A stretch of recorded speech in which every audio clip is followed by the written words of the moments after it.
India चाहता है Iran main stream हो जाए। क्यों? क्योंकि अगर कल फॉरेन फोर्सेस, अगर कल अमेरिका आता है अफगानिस्तान, जो कि अमेरिका आएगा ना, आज नहीं तो कल, नहीं तो परसों, नहीं तो 10 साल के बाद, America and the West will again land up in Afghanistan. ये होना है। 2952 वोट टोटल के टोटल पड़ने थे और 9252 वोट में पता है आपको शी जिनपिंग को कितने मिले? 2952। किसी की ऐसी हिम्मत नहीं हुई कि शी जिनपिंग के खिलाफ एक भी वोट। यार ये तो हाल है इनके। तुमने इराक में एक पूरी कौम को निपटा दिया। इराकियों का कोई लेना देना नहीं। Iraqis had nothing to do with 9/11। Saddam Hussein had nothing to do with 9/11। उन्होंने निपटा दिया। Australia, UK and the United States, जो ऑकस का ग्रुपिंग बनी है, ऑकस के तहत यह काम हो रहा है कि ये न्यूक्लियर अटैक सबमरीन्स अब अमेरिका से खरीदेंगे। अस्सलाम वालेकुम फ्रेंड्स, गौरव आर्या पर आज ये मेरा पहला रिएक्शन है और आज की वीडियो का टाइटल आपने पढ़ लिया है, ग्रीन सिग्नल फॉर अग्निवीर्स। अग्निवीर्स वही फोर्स है जिसका ऐलान पिछले साल हुआ था और पूरे इंडिया में पुरतशद्दद मुजाहरे हुए थे, इसके खिलाफ मुजाहरे हुए थे और ये फोर्स अभी तक बनी नहीं है, लेकिन इसको ग्रीन सिग्नल दे दिया गया है। और इस वीडियो का जो आज का एजेंडा है वो चाइना है, जो कि इंडिया के लिए एक रियल थ्रेट है। चलो वीडियो स्टार्ट करते हैं और इसके बाद मैं रिएक्शन दूंगा, वो रिएक्शन लाजमी सुनिएगा। चलो स्टार्ट करते हैं। जय हिंद दोस्तों, मैं हूं मेजर गौरव आर्या और आप देख रहे हैं द चाणक्य डायलॉग्स। इस वीडियो को लाइक करिए, हमारे चैनल को सब्सक्राइब करिए और बेल आइकन दबाना बिल्कुल मत भूलिएगा दोस्तों। अच्छा, आप लोगों से हमें फीडबैक मिली है, कुछ लोगों से, कि साहब बहुत ज्यादा पाकिस्तान सेंट्रिक हो गया मामला, थोड़ा सा हटके हमें दुनिया की और चीजें भी बताएं कि चल क्या रहा है दुनिया में। पाकिस्तान को जो ठोकना है या पाकिस्तान की अटेंडेंस लेनी है, पाकिस्तान प्रेजेंट सर, ये वाला ड्रामा तो चलता रहेगा रोज, लेकिन अब हमें दुनिया की और खबरें भी सुननी हैं। तो दोस्तों आज मैं अटेम्प्ट कर रहा हूं, देखते हैं वीडियो पे क्या रिस्पॉन्स आता है और आप लोग कितना पसंद करते हैं नॉन पाकिस्तानी कंटेंट, क्योंकि काफी डिमांड आ रही है कि मेजर साहब पाकिस्तान का तो करें, आप उनकी क्लास लीजिए, लेकिन दुनिया भर के बारे में भी थोड़ा बताइए। तो आज हम शुरू कर रहे हैं थोड़ा सा वेरिएशन एंड आई होप आपको पसंद आएगा और आपका आशीर्वाद वैसे ही मिलता रहेगा दोस्तों जैसा आज तक मिलता आया है। देखिए, सबसे पहले सऊदी अरब और ईरान के बीच में अब डिप्लोमेटिक टाइज दोबारा शुरू हो गई और मैं आपको इसका सिग्निफिकेंस बताता हूं। सऊदी जो है, आपको पता है कि इस्लाम का जन्म जो हुआ था वो सऊदी अरब से हुआ था, ठीक है, हिजाज जब कहते थे, और तो जो अरब है सऊदी अरब, वहां से इस्लाम का जन्म हुआ। प्रॉफिट मोहम्मद ने वहीं पे जन्म लिया था, वहीं पे इस्लाम पैदा हुआ था सऊदी अरब में और फिर वहीं से दुनिया भर में फैला। तो ऐसा हुआ कि पहले दो हिस्से बन गए इस्लाम के, राइट? इस्लाम के दो हिस्से बन गए, शिया और सुन्नी, ये भी आप जानते ही होंगे। तो दुनिया का जो सबसे बड़ा शिया मुल्क है वो ईरान है, सबसे बड़ा शिया मुल्क जो ईरान है, और जो सऊदी अरब है वो सबसे बड़ा सुन्नी मुल्क तो नहीं है, लेकिन Saudi Arab is the heart of Islam, whether it's Sunni Islam और शिया इस्लाम, क्योंकि मक्का मदीना दोनों वहीं पे हैं और जो इस्लाम का जन्म वहां से हुआ था, तो जाहिर सी बात है कि Saudi Arabia is very very very important, the most important from Islamic point of view Saudi Arab. अच्छा, इनकी बीच में तनातनी चल रही थी और काफी टाइम से इनके डिप्लोमेटिक कॉन्टैक्ट्स नहीं थे। अब एक चाइना ने ब्रोकर करी है डील, ऐसा कहा जा रहा है कि चाइना ने डील ब्रोकर करी है कि ये लोग आपस में अपने अपने मुल्कों में एक दूसरे के एम्बेसी खोलेंगे। अच्छा, दुनिया में कई ऐसे लोग हैं जिन्होंने बड़ा फायदा उठाया इन दोनों की लड़ाई का, ठीक है, और इन दोनों की लड़ाई का जो फायदा उठाया ना काफी लोगों ने, अब उन लोगों को नुकसान होने वाला है, उन लोगों को नुकसान होगा। और सबसे पहला जो नुकसान होगा ना, मैं आपको बता रहा हूं, तुर्की को होगा सबसे पहला नुकसान। अच्छा, चाइना की ब्रोकर डील है, और एक और मैं बात बताता हूं कि इजराइल है ना, इजराइल के रिलेशन सऊदी अरब के साथ बड़े अच्छे हैं, लेकिन इजराइल के रिलेशन ईरान के साथ बहुत खराब है। सऊदी अरब के अमेरिका के साथ रिलेशन बड़े अच्छे हैं, लेकिन सऊदी अरब के ईरान के साथ रिलेशन बहुत खराब है। अब ठीक हो रहे हैं धीरे धीरे, और पीठ पीछे behind the scenes Indian diplomacy ने भी इसमें बहुत एक कमाल का काम करा है, खासतौर से जो मोदी जी ने डायरेक्शन दिए और जयशंकर साहब ने इसको एग्जीक्यूट करवाया। और इंडिया के आप मैप देखिए, राइट, आप ये देखिए नक्शा, आपको इसमें क्या दिख रहा है? ये जो ईरान है ना, ईरान के ऊपर सैंक्शंस लगाए गए हैं because of nuclear proliferation, because of this, because of that, दुनिया भर के तामझाम। इंडिया चाहता है कि ईरान मेन स्ट्रीम हो जाए, और ये इंडिया के लिए बहुत अच्छी खबर है कि सऊदी के साथ उसके रिलेशन अच्छे हो गए। इंडिया चाहता है ईरान मेन स्ट्रीम हो जाए। क्यों?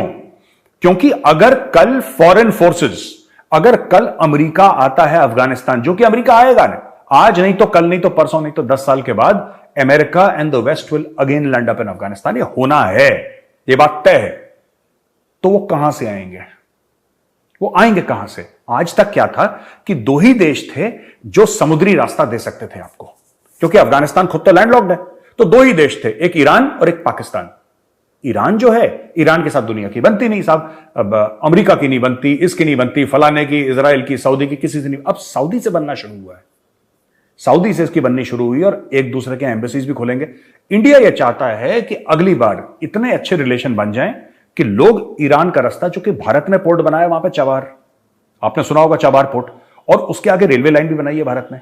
तो भारत यह चाहता है कि वो आप इस्तेमाल करें, क्योंकि पाकिस्तान जो कहता है ना, हम जियो स्ट्रेटेजिकली बड़े इंपॉर्टेंट हैं यार, हम जियो स्ट्रेटेजिकली इतने इंपॉर्टेंट हैं कि जबरदस्त मजा आ गया, तीर तुक्के मार दिए।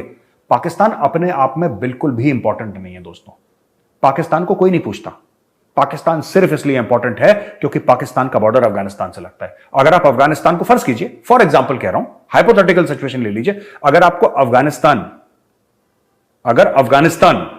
हटा दें वहां से, तो पाकिस्तान, मैं बता रहा हूं, क्रिकेट टीम को भेजना पसंद ना करे, because it is the least important country in the world. उसके पास है नहीं कुछ बेचने के लिए, अपनी जियो स्ट्रेटेजिक लोकेशन है, उसके अलावा पाकिस्तान के पास कोई माल नहीं है दुनिया को बेचने के लिए। और उसके जियो स्ट्रेटेजिक इंपॉर्टेंस जो है वो सिर्फ और सिर्फ इसलिए है क्योंकि वो अफगानिस्तान से उसके बॉर्डर मिलते हैं। That's it. तो ये बहुत एक बढ़िया चीज हो गई और इसमें भारत का बहुत ज्यादा फायदा है। अच्छा जी, शी जिनपिंग ने फिर से इलेक्शन फिक्स कर लिया और शी जिनपिंग ने थर्ड एक टर्म ले लिया है, राइट? और अब ये बाप बन जाएगा चीन का थर्ड टर्म के लिए, नेक्स्ट 5 इयर्स के लिए। इसमें मैं आपको एक और चीज बताता हूं, मैं आपको बताता हूं कि किस तरीके से इलेक्शन फिक्स होते हैं, ठीक है ना?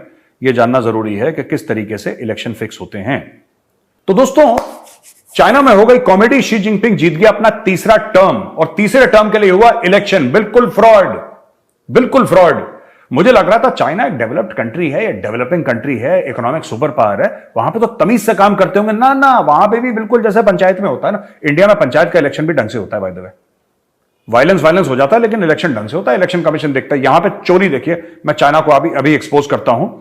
टोटल वोट जो पढ़ सकते थे चुनाव के लिए, टोटल वोट वो थे 2952, यानी कि 2952 वोट टोटल के टोटल पड़ने थे। और 9252 वोट में पता है आपको शी जिनपिंग को कितने मिले? 2952। किसी की ऐसी हिम्मत नहीं हुई कि शी जिनपिंग के खिलाफ एक भी वोट। यार ये तो हाल है इनके। Total fix.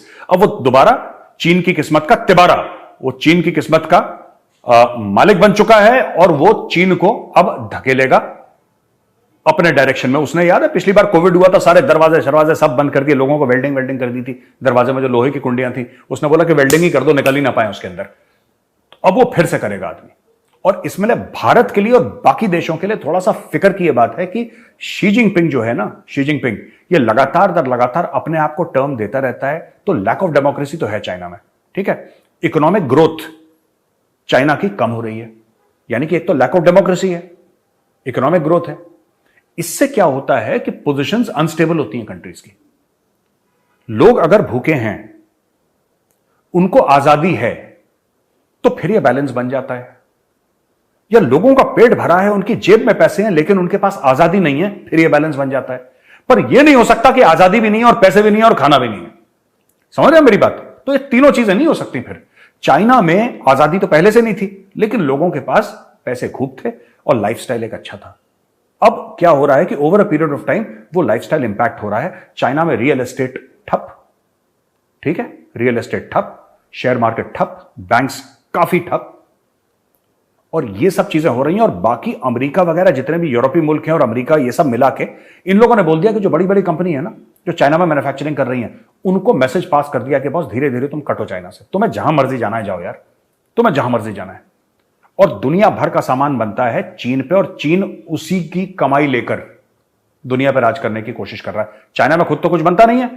आप जो शूज पहनते हैं, मैं आपसे मेरा मतलब सिर्फ इंडिया में नहीं, क्योंकि इंडिया में भी यही सब मैन्युफैक्चरिंग होती है, लेकिन दुनिया जो जूते पहनती है जनरली, अगर आप नाइकी के शूज पहनेंगे, एडिडास के पहनेंगे, रीबॉक के पहनेंगे, अगर आप अमेरिका में वो शू खरीदेंगे वहां पे लिखा रहेगा made in China. Brand American है, मेड इन चाइना। ब्रांड अगर कोई यूरोपियन है, मेड इन चाइना। अब वो लोग क्या कर रहे हैं, धीरे धीरे इन ब्रांड्स को वहां से हटा रहे हैं। अचानक तो हटा नहीं सकते, कंपनी डूब जाएगी, धीरे धीरे हटा रहे हैं, धीरे धीरे करके। अच्छा, एक फैक्ट्री, 5 फैक्ट्रियां, चलो एक हटा दो, इंडिया में डाल दो, दूसरी एक काम करो मलेशिया में डाल दो। तो ये शी जिनपिंग के अंडर हो रहा है। And economy of China is taking a savage hammering, right. तो देखते हैं आगे आगे होता है क्या है जी। एक बहुत बढ़िया चीज मुझे पता लगी, जिससे यार दिल खुश तो नहीं हुआ, दिल तो दुखी हुआ दोस्तों, लेकिन यार फिर भी ऐसा लगा कि ऐसा होना नहीं चाहिए था यार। अमेरिका के पास रशिया ने जो गलत काम करे हैं यूक्रेन में, देखिए आज तक अमेरिका क्या कहता था, अमेरिका यह कहता था कि रशिया गलत है, यूक्रेन को हथियार दो, ठोको रशिया को, यह कह रहा था। अमेरिका ने खुद अरबों डॉलर दिए यूक्रेन को, लेकिन भैया कहीं दोनों ने पीठ पीछे हाथ मिला लिया। मजबूरी भी कोई चीज होती है ना दोस्तों, तो मजबूरी में दोनों ने हाथ मिला दिया। क्या हाथ मिलाए, न्यूयॉर्क टाइम्स की रिपोर्ट है, और बड़ी इंटरेस्टिंग रिपोर्ट है। न्यूयॉर्क टाइम्स की रिपोर्ट यह कहती है दोस्तों कि अमेरिका को यह पता है कि रूस ने वॉर क्राइम्स, जो युद्ध में आप जो क्राइम करते हैं, वो जैसे कि लोगों को मार दिया, इनोसेंट लोगों को मार दिया, कहीं स्कूल था स्कूल पे बम मार दिया, बच्चों को, ये सब वॉर क्राइम्स वॉर क्राइम में कई चीजें होती हैं, मैंने तो आपको सिर्फ एक दो ऐसी बताई हैं फॉर एग्जांपल। तो क्या हुआ कि वॉर क्राइम्स रशिया ने करे, ऐसा दुनिया मान रही है, मैं नहीं कह रहा, दुनिया मान रही है कि रशिया ने वॉर क्राइम्स करे यूक्रेन में, और वॉर क्राइम्स करे, अमेरिका के पास प्रूफ है, लेकिन अमेरिका ने यह प्रूफ छुपा लिया। अब देखिए, The Pentagon is blocking the Biden administration from sharing evidence with the International Criminal Court in The Hague. जो पेंटागन है, जो कि अमेरिकी जो सैन्य शक्ति है उसका जो गढ़ है, जो उनका हेडक्वार्टर है, वो बाइडेन एडमिनिस्ट्रेशन को रोक रहा है। वो बोल रहा है जो बाइडेन को, अपने ही राष्ट्रपति को बोल रहा है कि सर ऐसा है कि जो रूस ने गलत काम करे ना यूक्रेन में, सिविलियन को मार दिया, बच्चों को मार दिया, ये कर दिया, ये सब बताना मत किसी को। तो बाइडेन ने पूछा भैया क्यों मत बताना यार, क्या बच्चों वाली बात कर रहे हो, ये तो रूस तो हमारा दुश्मन है। हम तो कह रहा सर ऐसे नहीं होता, रूस हमारा दुश्मन है, इसका मतलब आपको पता ही नहीं कि पॉलिटिक्स कैसे चलती है। तो बोला भाई कैसे चलती है, कह रहा है सर हम लोग जो हैं अमेरिकन, रशिया ने तो कुछ नहीं करा, रशियंस तो बच्चे हैं, हमारे काले करतूत देखिए ना आप, हम लोगों ने कहां कहां कौन से जहर के बीज बोए हैं। तो किसी ने पूछा होगा कौन से बीज बोए, कह रहा है सर एक बात बताओ, जो 9/11 हुआ था ओसामा बिन लादेन वाला, वो करने वाले सऊदी वाले थे, उसमें 15 जो 19 में से 15 थे वो सऊदी के सिटीजन्स थे, राइट। आपने इराक को ठोक दिया, आपने अफगानिस्तान में बम मार दिया जबकि लादेन पाकिस्तान में था, आपने तो मुल्क के मुल्क बर्बाद कर दिए। आप किस मुंह से रूस को दोष देंगे? कल रूस बोलेगा कि भैया हमें तो छोड़ो, हमें छोड़ो, हमारे तो कांड 2022 के हैं, तुम लोग तो 75 साल से ऐसे खेल खेलते आए हो, बताओ तुमने कहां कहां नहीं करा। तो सर हमें तो कॉलर पकड़ के घसीटेंगे वो, फिर हम लोग कहां मुंह दिखाएंगे? क्योंकि जो अगर हमारे पास रशिया का प्रूफ है, रशिया के काले कारनामों का प्रूफ अगर हमारे पास है, तो क्या आपको लगता है हमारे काले कारनामों का प्रूफ रशिया के पास नहीं होगा? चुपचाप बैठे रहो, ठीक है, यूक्रेन को पैसा देते रहो, लड़ते रहेंगे आपस में, यहां पे लड़ाई मत लेकर आओ कि हम रशिया को ये करेंगे, रशिया को ये करेंगे। कल रशिया ने अगर बोल दिया कि ठीक है बेटा तुम इंटरनेशनल क्रिमिनल कोर्ट हेग में हमें ले जा रहे हो ना, अमेरिका वाले सबूत दे रहे हो, तो क्या हमारे पास सबूत नहीं है? ले भाई तेरे सबूत। तुमने इराक में एक पूरी कौम को निपटा दिया, इराकियों का कोई लेना देना नहीं, Iraqis had nothing to do with 9/11, Saddam Hussein had nothing to do with 9/11, उन्होंने निपटा दिया। जो वहां पे तालिबान थे अफगानिस्तान में, ठीक है, उन्होंने शरण दी जो अलकायदा वाले थे, लेकिन वो उनका एक ट्राइबल कोड ऑफ कंडक्ट है, पश्तूनवली कहते हैं कि जो मेहमान है, मेहमान कैसा भी हो, अगर किसी पठान के घर आ गया, किसी अफगान के घर आ गया, तो फिर अपनी जान पे खेल जाएगा अफगान, लेकिन अपने मेहमान को हैंड ओवर नहीं करेगा, और मेहमान क्रिमिनल क्यों ना हो, वो बड़े से बड़ा क्रिमिनल क्यों ना हो। अब ठीक है, जो उन्होंने डिसीजन लिया, उन्होंने बमबारी करी, पता लग गया था बहुत पहले कि ओसामा बिन लादेन अफगानिस्तान में नहीं है। अरे भाई तुम्हारा 700 अरब का, मैं अमेरिका की बात कर रहा हूं, 700 अरब डॉलर का तुम्हारा डिफेंस बजट है, तुमने 2-2.5 ट्रिलियन डॉलर या 3 ट्रिलियन, पता नहीं कितने ट्रिलियंस ऑफ डॉलर तुमने अफगानिस्तान में खर्च कर दिए सैन्य शक्ति का प्रदर्शन करने के लिए, ये मारो, इसको काटो, ये करो, वो करो। अच्छा, ओसामा बिन लादेन को मार भी दिया पाकिस्तान में। फिर उसके बाद कई साल अफगानिस्तान में तुम लोग कौन सा धनिया छील रहे थे, ये बताओ जरा मुझे। तो रशिया ने यही बोला है कि बेटा तुम दिखाओ जरा, फिर हम तुम्हें बताते हैं। तो पेंटागन ने पहले ही बोल दिया जो बाइडेन को कि जो sir please relax, take it easy, ये मत करना वरना हमारी पोल खोलेगा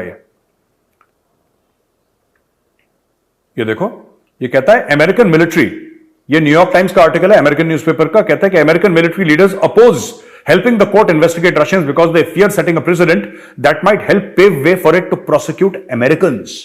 क्योंकि अमेरिकन्स ने भी जबरदस्त वॉर क्राइम्स करे हैं, ठीक है। रशियंस तो बच्चे हैं उनके सामने, मैं बता रहा हूं, चाइनीज बच्चे हैं उनके सामने, Chinese are kids, Russians are kids in front of the Americans. American ने तो वियतनाम में जो नेपाम से गांव के गांव उड़ा दिए थे, बच्चे कितने हजारों बच्चे मार दिए। नेपाम जो होता है it's a fuel based explosive जो कि ऊपर फटता है और पूरी ऑक्सीजन सक कर लेता है बाहर। लोगों ने सांस ली तो आग उनके फेफड़ों में चली गई and it just sucked the oxygen out. बहुत बेदर्दी से मारा है। एजेंट ऑरेंज की बात करते हैं लोग, आप जाके देखिएगा क्या क्या नहीं करा अमेरिका ने। बाकी सब ठीक है, फ्रीडम की बात करना और इंडिया को जो बीच बीच में लेक्चर दे देता है ना कि रिलीजियस फ्रीडम इंडिया में ये नहीं है और हमें बुरा लग रहा है ह्यूमन राइट्स।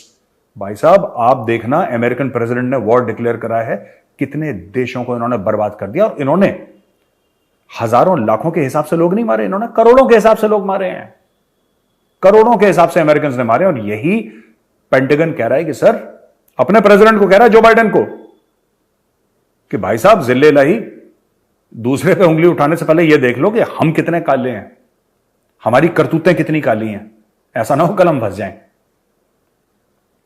अच्छा जी, Australia to buy US nuclear part submarines in a deal to counter China.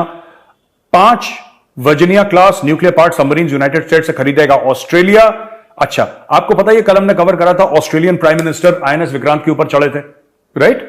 अब ये क्या हो रहा है कि उसके बाद ये खबर आ गई, ठीक है। तो क्या है कि ऑस्ट्रेलिया अब अपने आप को मजबूत कर रहा है, न्यूक्लियर पावर सबमरीन से अमेरिका से खरीद रहा है। इसकी एक डील फ्रांस के साथ होनी थी, वो हो नहीं पाई किसी कारण से।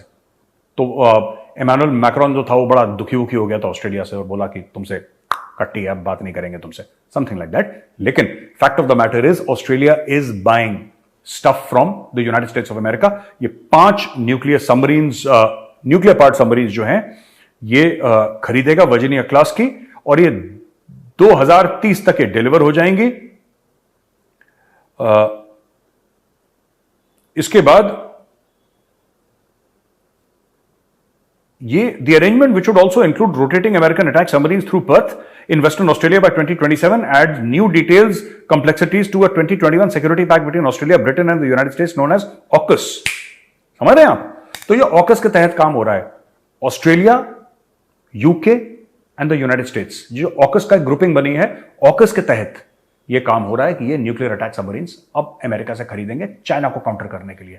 और उसी लिए ऑस्ट्रेलिया का प्रधानमंत्री आईएनएस विक्रांत पे आया था, यही मैसेजिंग करने के लिए चाइना को कि बॉस इंडिया भी है, अमेरिका भी है, यूके भी है, आ जाओ खिलाते हैं तुम्हें चाउमीन।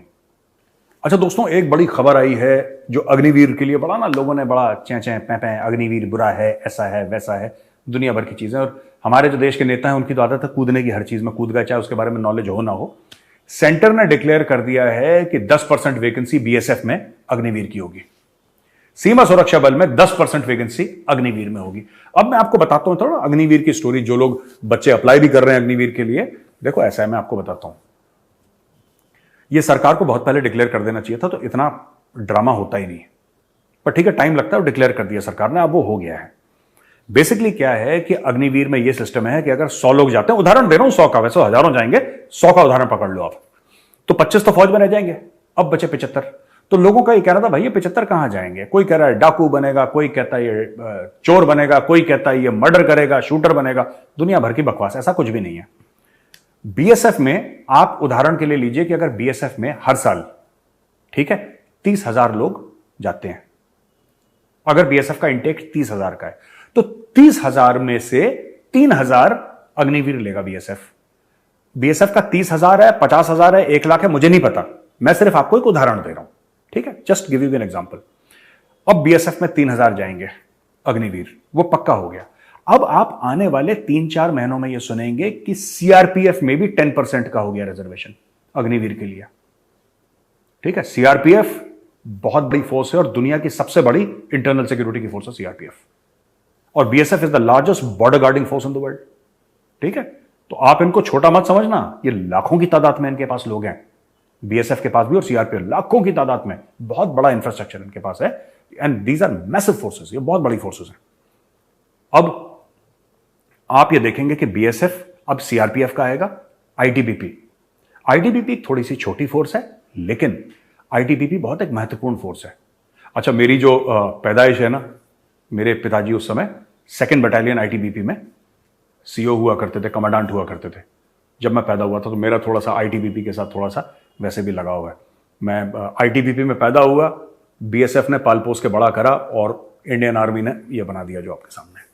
ठीक है, तो ITBP is a small force, Indo Tibetan border police, लेकिन आईटीबीपी बड़ी जबरदस्त फोर्स है और ज्यादातर जो टिबेट के बॉर्डर के साथ है एरियाज, वहां पे उनका डिप्लॉयमेंट है, वीआईपी सिक्योरिटी में भी इनका डिप्लॉयमेंट है और बढ़िया काम करती है फोर्स है, वहां पे भी लोग जाएंगे। फिर सीआईएसएफ है, आपने सीआईएसएफ को देखा हुआ है एयरपोर्ट्स पे, लेकिन आपको क्या बात पता है कि पोर्ट्स जो होते हैं, सी पोर्ट्स है जहां पे बड़े बड़े हमारे, वहां पे भी सीआईएसएफ रहती है। बड़े बड़े इंडस्ट्रियल कॉम्प्लेक्सेस में सीआईएसएफ गार्ड करती है, वहां पे भी अग्निवीर जाएंगे। फिर एक एसएसबी है जो नेपाल के आसपास के बॉर्डर एरिया को गार्ड करती है, एसएसबी, वहां पे भी अग्निवीर जाएंगे। तो धीरे धीरे आप देखेंगे कि अगले 1 साल के अंदर ये अग्निवीर जो है ना, ये 99% सेट हो जाएंगे कहीं ना कहीं।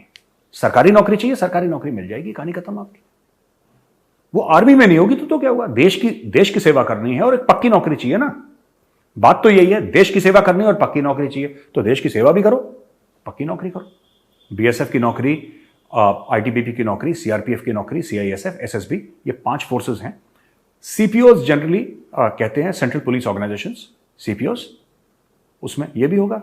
बाद में आप देखेंगे कि पुलिस फोर्सेस आगे आएंगी लेने के लिए कि हमें भी अग्निवीर चाहिए। देखिए, मैं आपको बात बताता हूं क्या होता है। कोई भी ट्रेंड मैन पावर को ना जाने नहीं देना चाहता। आप खुद अगर आप कंपनी चलाते हैं या कंपनी में आप कोई मैनेजर के साथ हैं, अगर आपको बोलेगा कि यार आपके अंदर ना कुछ लोग हैं, ऑपरेशंस के लोग हैं, बड़े तगड़े हैं, ट्रेंड हैं, हम आपको कल के बच्चे दे रहे हैं जिनको आपको ट्रेनिंग करनी पड़ेगी, तो आप हर समय चाहोगे कि ट्रेंड बंदा आपके पास हो जो दौड़ के काम करे। तो इंडियन आर्मी की ट्रेनिंग और उसके बाद इसका 3-4 साल का जो एक्सपीरियंस इनको मिल रहा है, 4 साल का एक्सपीरियंस, उसमें हो सकता है राष्ट्रीय राइफल्स में भी हो ये, या एक्स जगह, मैं राष्ट्रीय राइफल्स की बात तो नहीं कर रहा, मैं कह रहा हूं कि कहीं लाइन ऑफ कंट्रोल पे भी होगा, काउंटर इंसर्जेंसी ऑपरेशंस भी उसने करे होंगे, उसने सब कुछ करा होगा। तो ये बंदा जो निकलेगा ना, ये बिल्कुल तलवार की धार जैसा निकलेगा और ये लोग जाएंगे फिर और फोर्सेस में। तो इन फोर्सेस का भी जो इनटेक का प्रोफाइल है, इन फोर्सेस का ऑलरेडी प्रोफाइल तो बहुत अच्छा है, सीआरपीएफ, बीएसएफ, आईटीबीपी का। मैं फोर्स की प्रोफाइल की बात नहीं कर रहा, मैं जो इनटेक की बात कर रहा हूं, जो सिपाही लेवल पे लोग आएंगे ना, they will be far better. तो ये अग्निवीरों के लिए बहुत अच्छी खबर है। बाकी आखिरी में मैं आपको बता दूं एक चीज, मैं तो एक खबर पाकिस्तान की थी यार, मैं भूल ही गया। मैंने बोला कि पाकिस्तान की बिलावल कह रहा है कि भाई आईएमएफ अनफेयर है, और मुझे लगता है कि जब आईएमएफ जो हमसे कह रहा है, ये देखिए, ही फर्दर सेड, बिलावल, देखिए सेंस ऑफ एंटाइटलमेंट, देखिए यार पाकिस्तानियों का सेंस ऑफ एंटाइटलमेंट, कि भीख हमारा हक है। ये जो है ना, ये आप इसको काट नहीं सकते बॉस, आप इसको काट नहीं सकते, अलग लेवल के खिलाड़ी हैं। Bilawal, he further said that the IMF was stretching out talks at a time when the country needed money to help the poorest of the poor, and they are being told that until the tax reform is not complete, we will not conclude the IMF agreement.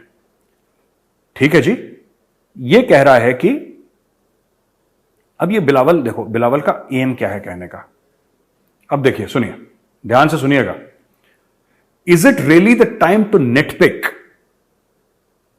ये बिलावल जो है IMF को lecture दे रहा है, ये IMF को lecture दे रहा है।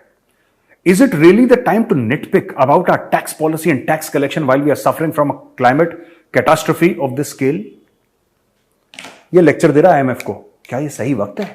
क्या आप मीन में निकाल रहे हैं कि तुम्हारा टैक्स नहीं है, तुम्हारा, ये चाहते हैं कि चेक लिख के दे दे कि ले बेटा बिलावल, तू जा अपनी शॉपिंग कर ले बेटा। This is what they want. और विक्टिम कार्ड किस चीज का खेल रहा है कि पाकिस्तान में फ्लड आए थे। ओ काके, ये तो 23rd टाइम तुम लोग आईएमएफ में जा रहे हो, 23वीं बार आईएमएफ में जा रहे हो। पिछले 22 बार क्या हुआ था पाकिस्तान में? तो बिलावल का ये कहना कि यार ये सही वक्त नहीं है, एक बात बताओ यार, ये तो 23वीं बार तुम लोग आईएमएफ में जा रहे हो ना, 23rd टाइम। 22 बार क्या हुआ था जो पिछली 22 बार गए थे तुम लोग? क्या तब भी कोई फ्लड आया था? तब भी कोई अर्थक्वेक आया था? तब भी कोई सुनामी आई थी? क्यों झूठ बोल रहे हो यार? तुम लोग आईएमएफ के पास इसलिए गए क्योंकि तुम लोगों को मुफ्त में अय्याशी करने का शौक है। तुम्हारे मुल्क में जो तुम्हारा मुल्क का अशराफिया है, तुम्हारे मुल्क का जो टॉप लेवल का जो क्रीम है, जिसमें तुम्हारे फौजी जनरल शामिल, तुम्हारे ब्यूरोक्रेट, तुम्हारे जज, तुम्हारे बड़े बड़े अफसरान, ये ग्रेड 20, 21, 22 वाले, इनको हराम की लत लग गई है।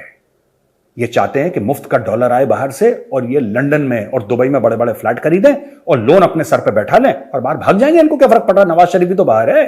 नवाज शरीफ कहां है? लंदन में बैठा हुआ है। और नवाज शरीफ ने जो लोन लिए थे वो तो पाकिस्तानी आवाम पूरे देगा ना, उसकी किस्त तो पाकिस्तानी आवाम भरेगा। क्योंकि वो जो रेडी वाला है, वो जो जॉब कर रहा है, वो किसी दुकानदार के साथ काम कर रहा है बंदा, जो कुछ हजार रुपए कमा के अपने परिवार का, अपने खानदान का पेट पालता है, वो उसका तो लंदन में कोई फ्लैट नहीं है। उसका तो लंदन में कोई फ्लैट नहीं है, उसका तो वहीं कच्ची आबादी में रहना है।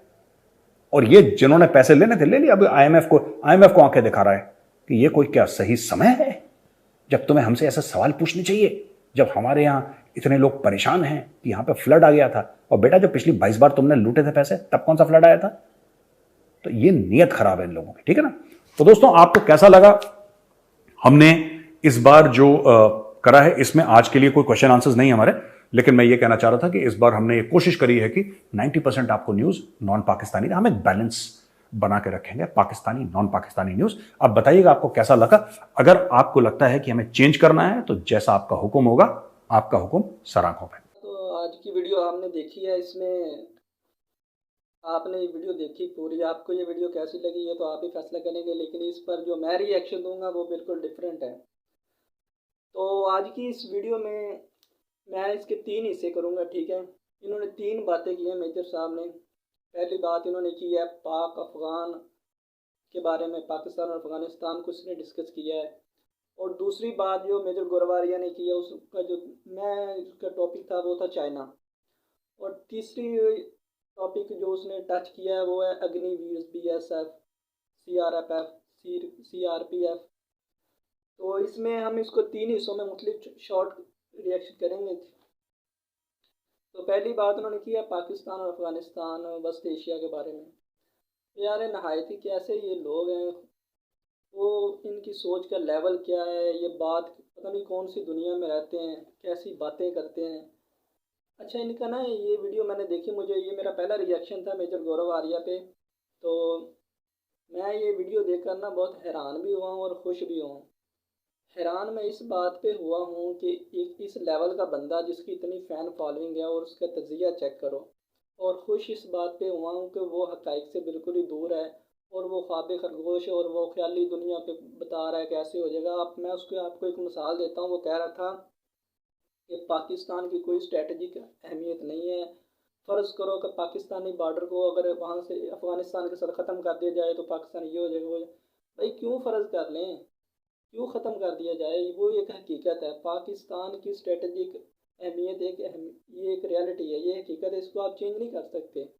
दूसरी बात वो ये कह रहे थे कि पाकिस्तान की अहमियत बिल्कुल ख़त्म हो जाएगी क्योंकि चाबहार में हमने एक वो बनाया हुआ, एक पोर्ट बनाई हुई है अफ़गानिस्तान से कनेक्टिविटी के लिए। और वो जो एक इन्वेस्टमेंट थी चाइना की, इंडिया की अफ़गानिस्तान में, उसको चाइना ने तबाह कर दिया है। उसका सब कुछ ही बर्बाद है। बीजेपी जब से गवर्नमेंट आई है इसने 2 बड़े लॉस किए हैं कंट्री के, 2 बड़े। पहला सबसे बड़ा इसका जो लॉस था वो था राफेल डील, जो इन्होंने फ्रांस से जेट खरीदे थे, फाइटर जेट राफाल। वो उसमें बहुत बड़ा घपले हुए, बहुत डबल कीमत पे ख़रीदे गए। अभी तक वो उनको मुकम्मल डिलीवरी भी नहीं हुई, काफ़ी साल लगेंगे। तो दूसरा बड़ा इनका जो मसला था वो ईरान में इन्वेस्टमेंट थी, जो आते साल नरेंद्र मोदी ने कर दी। बाद में पता चला कि ये गलत सिमत में निकल आए हैं, तो वो भी बिल्कुल फ़ारग है। तो तीसरी ये कह रहे थे कि चाइना को टच कर रहे थे कि चाइना का ये मसला है, चाइना में इकॉनमी तबाह हो रही है, चाइना ये कर रहा है, पाकिस्तान भी तबाह हो गया, पाकिस्तान का कोई फ्यूचर नहीं है, पाकिस्तान तबाह बर्बाद होगा। बेशक पाकिस्तान में इकनॉमिक क्राइसिस है और ये इकनॉमिक क्राइसिस सिर्फ 2 साल से नहीं पैदा हो गया। पाकिस्तान में मुसलसल आप सोचें 2004 के बाद मुसलसल सैलाब आ रहे हैं, बल्कि 1980 से आ रहे हैं। और जो पहले सैलाब आते थे वो इनकी मरहून मिन्नत ही आते थे। और बाद में क्लाइमेट चेंज की वजह से मुसलसल सैलाब आ रहे हैं और बड़े बड़े ज़लज़ले आ रहे हैं पाकिस्तान में, और इसके पीछे भी दजाली ताकतें हैं। आप देखें कि पिछले 40 साल में पाकिस्तान ने शदीद कुदरती आफात का सामना किया है। और इसके अलावा पाकिस्तान में पॉलिटिकल इस्तेहकाम भी नहीं रहा, सियासतदानों की करप्शन, ये वो हमारे अपने मसाइल हैं, वो भी हैं। लेकिन ये भी एक हकीकत है कि पाकिस्तान मुसलसल मुश्किलात का शिकार रहा है कुदरती तौर पर, और पाकिस्तान की दफाई अहमियत को बढ़ा भी है, और उसको दफाई ताकत को बरकरार रखना भी मजबूरी है। तो ये हमारे अपने मसाइल हैं। ये इनके बकौल पाकिस्तान तो बर्बाद हो चुका है, अब चाइना रह गया। दुनिया में चाइना वाहद मुल्क है जिसकी इकॉनमी कोरोना वायरस में भी ग्रो कर रही थी, ठीक है। और अमेरिका ने सैकड़ों अरब डॉलर कर्जा सिर्फ चाइना को पे करना है। चाइना का वो मकरूज है, ठीक है। चाइना तेज़ी से तरक्की करने वाले ममालिक में शामिल है। चाइना की इन्वेस्टमेंट सिर्फ चाइना तक नहीं है, चाइना की बहुत बड़ी इन्वेस्टमेंट आउट ऑफ चाइना है, अमेरिका में है, अफ्रीका में है, साउथ एशिया में है, वेस्टर्न एशिया में है, ईस्टर्न एशिया में है, यूरोप में है। वो तो जर्मनी में बहुत बड़ा इन्वेस्टर है, जर्मनी में उसका बहुत बड़ी इकॉनमी में चाइना का बहुत बड़ा हाथ है। तो ये वो हकीकत है। इन चीज़ों से ये बस दुनिया में सिर्फ जो मुल्क तरक्की कर रहा है, जिस मुल्क में कोई मसला नहीं है, वो इंडिया है। बाकी सारे मुल्क बर्बाद हो चुके हैं जो भी इंडिया के ख़िलाफ़ हैं। अच्छा, तीसरी बात इन्होंने की अग्निवीर की। अग्निवीर के बारे में ये है कि ये मैं आपको अपना रिएक्शन दे रहा हूँ, और आप चाहे इसे इत्तेफाक करें ना करें, आपको अच्छा लगे या बुरा लगे, मैं तो अपने इजहार ख्याल कर रहा हूँ। अग्निवीर की ये बात कर रहे हैं। अग्निवीर को इंडिया की तमाम पॉलिटिकल पार्टी ने रिजेक्ट किया है। वो एक ऐसी स्कीम है जिसमें लोगों को बेवकूफ़ बनाया जा रहा है। वो सरकारी जॉब नहीं है, वो 2-3 साल के सर्विस, उसके बाद उसको फेंक दिया जाएगा बंदे को। ना वो उसका प्राइवेट होगा फ्यूचर, ना उसका गवर्नमेंट फ्यूचर है। तो वो उसके ख़िलाफ़ पूरे इंडिया में एक कंपेन चली हुई है। तो ये गोदी मीडिया की यही सबसे बड़ी प्रॉब्लम है। जैसा शिवसेना बीजेपी से इशारा आता है, वैसे मैं आपको चैनल बताता हूँ, India TV, TV9, Bharatvarsh, ABP news, पता नहीं कितने बेशुमार चैनल्स हैं, और ये इन जैसे बेशुमार लोग हैं जिनकी फ़ैन फॉलोइंग है। इन सब को एक ही स्क्रिप्ट जाता है, उन सब ने उसी स्क्रिप्ट के अंदर रहना होता है, ठीक है। इन्होंने उसी स्क्रिप्ट से बाहर नहीं निकलना। तो ये इनकी अपनी सोच है वो। और ये आखिर में इन्होंने बात की ऑस्ट्रेलिया ने ये और INS की विक्रांत के बारे में। तो भाई, आप वो लोग हैं जो असले की बड़ी बड़ी डील्स करते हैं अमेरिका के साथ, अगर और वो अमेरिका से डील्स करके उनसे बड़ा बड़ा महंगा करोड़ों डॉलर का असला ख़रीद कर आप खुश होते हैं, और वो आपकी खुशी का बायस होता है। तो हम वो हैं जिनके पास महदूद वसाइल हैं, हम अपने बना कर जब उनको यूज़ करते हैं बजाय अमेरिका से ख़रीदने के, और जो हम एक दफ़ा ख़रीदते हैं दूसरी दफ़ा खुद बनाते हैं। तो हमें और आप में थोड़ा फ़र्क है। और अनफॉर्चुनेटली ये चाइना पर जो आप हमले कर रहे हैं ना, शी जिनपिंग के ख़िलाफ़, शी जिनपिंग ने ऐसा कर दिया वैसा कर दिया, तो वो चाइनी अवाम बहुत समझदार है, वो पाकिस्तानियों की तरह आपके पीछे नहीं चलेंगे। ये कुछ लोग हैं जो आपके पीछे भाग रहे अंधेधुंध। तो इंडिया की इकॉनमी खुद क्राइसिस का शिकार है, और CRPF पे और ये BSF पे नक्सलवादियों ने जो हमले किए हैं नागालैंड में, वो भी बहुत खौफनाक हमले हुए हैं। उसके बाद आसाम में बहुत प्रतिशद्दत मामला चल रहे हैं। तो मेजर साहब कोशिश करें कि उनको भी शो ऑफ क्या करें, वो भी तामलों के जो मसाइल हैं उनको तो TV पे दिखाता ही नहीं है बिल्कुल। तो अल्लाह करे चीन जो इंडिया में घुस रहा है, इंडियन बॉर्डर्स पर आसाम और अरुणाचल प्रदेश की तरफ बढ़ रहा है, तो उसको भी कवर किया करें। तो पाकिस्तान के इंटरनल मामलात में बजाय रोज़ाना मुदाखलत करने के, ये आप समझ रहे हैं कि शायद सब कुछ चेंज हो जाएगा, ये कुछ भी नहीं होगा। ना रियलिटी चेंज होगी, और ना अफ़गानिस्तान और पाकिस्तान यहाँ से ये हो सकता है कि पाकिस्तान को उठाकर अफ्रीका में फेंक दें, ऐसे नहीं हो सकता। तो ये ख्वाब खरगोश है, ये ख्वाब ख्याली हैं। तो बाकी ये वीडियो थी जो मेरा पहला रिएक्शन था, मैंने देखी तो मुझे तो इसमें कोई एक बात भी ऐसी नहीं लगी कि जो हक़ाइक़ पर मबनी हो, ये मेरा ख्याल है। तो बाकी व्यूज़ आए ना आए, कोई देखे ना देखे, ये मेरा मसला नहीं है। मेरा मसला है हकीकत बयान करना, ठीक है। तो अगर ये कुछ बातें ऐसी करते जो अच्छी होती, चाहे वो इंडिया के रिलेटेड ही होती, तो उनको हम सपोर्ट करते। तो अफसोस की बात ये है कि लोगों को किस तरह गुमराह किया जा रहा है, उनको हक़ाइक़ से दूर, बिल्कुल ख्वाब खरगोश में सब कुछ भाई बेस्ट है। और इंडिया के बाहर, इंडिया का जो बॉर्डर है चाइना और पाकिस्तान, और उस तरफ बहरा अरब है, इस लकीर के बाहर जो कोई भी मुल्क है वो तबाही के रास्ते पर है, और वो मुल्क जो इंडिया के खिलाफ सोचता है वो भी तबाह है। वहाँ कुछ भी नहीं है, उनका फ्यूचर ब्लैक है सिर्फ इंडिया के साथ। इंडिया में कहाँ डेमोक्रेसी है, ना कुछ भी नहीं है। तो पहले उनको अपने मसाइल को भी समझना चाहिए, उनको हाईलाइट करना चाहिए ताकि उनका सलूशन निकल सके। तो ये हमारी आज की वीडियो कैसी लगी, कमेंट बॉक्स खुला हुआ है, चाहे जो मर्जी कमेंट करें। अल्लाह हाफिज़।